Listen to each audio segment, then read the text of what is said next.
Predstavte si dokonalé stvorenie Boha, raj Ídnov. V záhrade nebolo zla a ťažkostí, svet bol dobrý. Bohužiaľ, pretože diabol zviedol ľudí k neposlušnosti voči Bohu, teraz žijeme v nedokonalom svete. Svet, v ktorom žijeme, sa líši od toho, čo Boh zamýšľal. V tomto svete nie sú situácie vždy dobré. Ľudia robia chyby a niekedy nás aj ľudia, ktorých milujeme, zraňujú.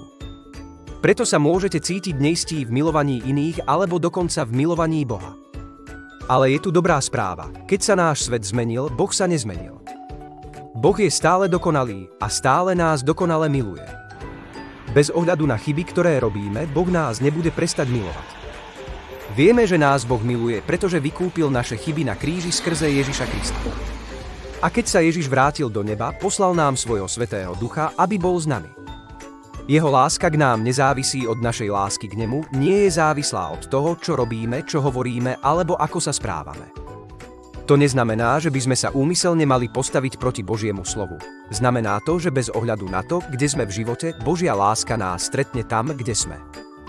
V 1. Jánovi 4 nám je povedané, že kto zostáva v láske, zostáva v Bohu, pretože Boh je láska.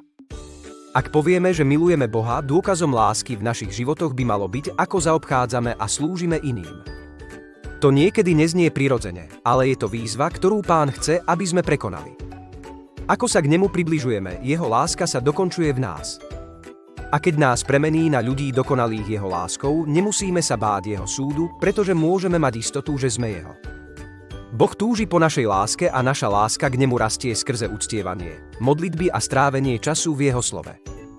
Ale Boh je aj zdrojom lásky a chce nám pomôcť zostať v láske, aby sme mohli zostať v ňom. Miluje nás dokonale, rozumie našim nedokonalostiam a môže nás urobiť dokonalými vo svojej láske. Takže dnes si vezmite čas a poproste Pána, aby vám pomohol žiť život označený láskou. Start speech, end speech.